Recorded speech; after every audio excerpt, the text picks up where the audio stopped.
Shalom, I'm Rabbi Jonathan Ginsburg. This is the fifth in the series of my favorite Jewish jokes. The first one is a bee is flying around and it bumps into another bee, and one bee said, the flowers aren't very good this year and I'm having a hard time getting enough to eat. Other one said, oh, you should have been with me.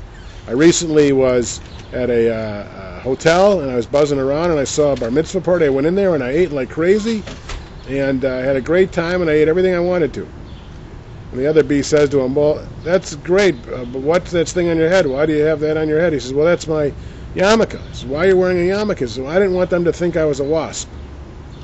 Now, for anybody who doesn't get that, a wasp is one of the ways in which people refer to white Anglo-Saxon Protestants. So I'm sorry to have to explain that, but that's the joke. Then I've got two jokes about Jews and their children. Three old ladies are on Miami Beach. And the first one is, they're sitting there, and the first one says, oi. The second one says, I'll second that, double oi. The third one says, oi vey. And then the first one says, ladies, we promised we weren't going to talk about the children.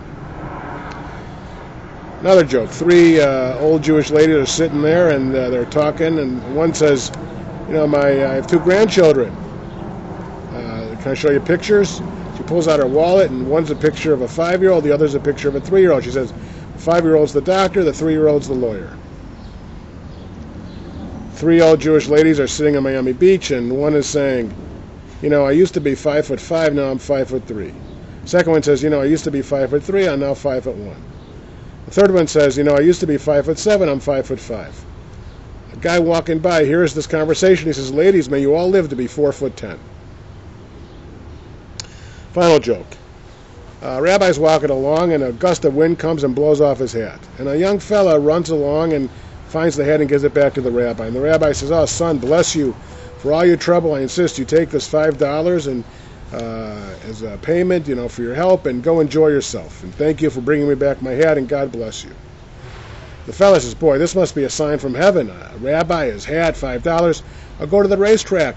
I'll bet it. You never know. And he looks in the race, the first horses, and he sees that the first race, there's a horse that's named his Top Hat. He figures, there's a hat.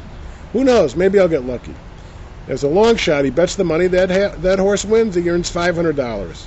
He says, wow, that's something.